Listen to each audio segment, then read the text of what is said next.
How did you get into the business? I worked for a local newspaper in Topeka for a little while. News is kind of interesting. Telling people what's going on is kind of interesting. And I had a little advantage over most people that I grew up in a neighborhood full of girls. And girls see things that boys don't see. And they taught me how to recognize some of the things that girls see. And then, not everything, but you learn to look differently at things than most folks. And that gives you a little broader outlook and lets you see more what's going on than what most people see with the naked eye. Definitely a different perspective on life, so that's nice. And so you transitioned from working in a traditional newspaper to the online reports, or did you go to... No, well, the newspaper was getting crazy, right? Editorially, so I left. You just went out on your own. So how long have you been publishing the report? About 17 years, I think. Really? So there's been a lot of changes over those 17 years, probably moving from a paper copy into the from paper to fax to email stuff. Yeah. Now you're primarily focused on Kansas, and just here Kansas, in Topeka, the House and the Senate. Kansas and the parties. Right. I go to national conventions, and I just kind of cover Kansas politics and government. Okay. Now, kind of a broad question. We're here at Washington Days, which is the gathering of the Kansas Democrats. Over the 17 years that you've been publishing your reports, how have these parties changed a little bit over time? There's become fewer Democrats. Yes. Lots of, although actually there's probably become fewer Republicans at lots of the Republican events too. Really? Primarily because much of Kansas politics now gets decided at the Republican primary election. That's where a very small number of people can nominate a Republican for an office, and Kansas is largely a Republican state. People whose parents have been Republicans for years, you see an R behind someone's name, you figure, well, they must be okay. Yep. And we're learning, most people know less about the Republicans that are running, and that kind of changes things a little bit.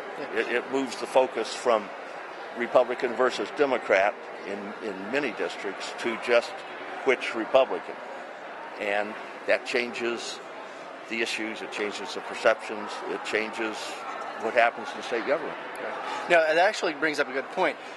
There's a bill out there, I don't know if it's passed the House yet or if it's still being discussed in the House, about moving elections for counties and cities to November elections. Yeah. And generally making them partisan elections. What's your opinion on that?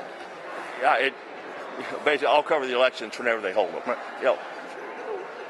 Practically what's going to happen if you do that, elections that really aren't partisan now, they'll go through the primary process and they'll become partisan. Mm-hmm. And, most people who run for nonpartisan office belong to one part or the other anyhow. So culturally, that's not a big deal.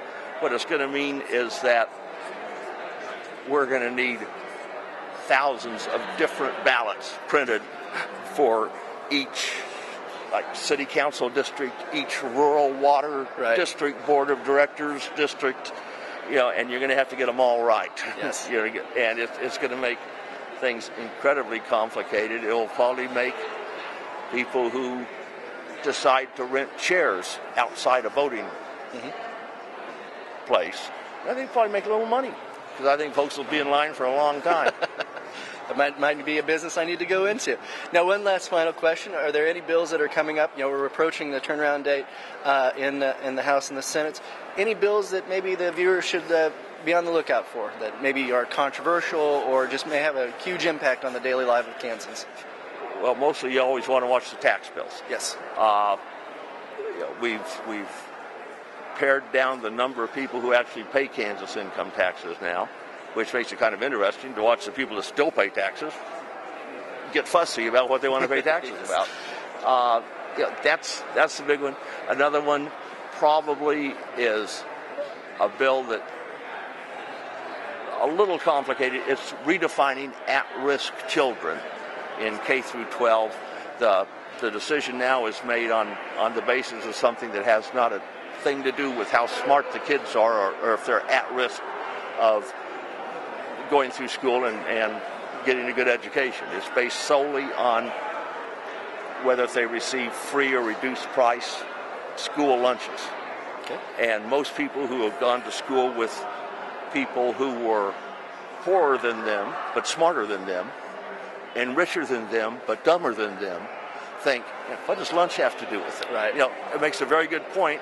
The problem is you wind up switching about $100 million of state funding for at-risk students to different districts. Okay. And it's a real big budget problem that sounds very good. It sounds so logical, but lots of backwash from it. Lots of unintended consequences.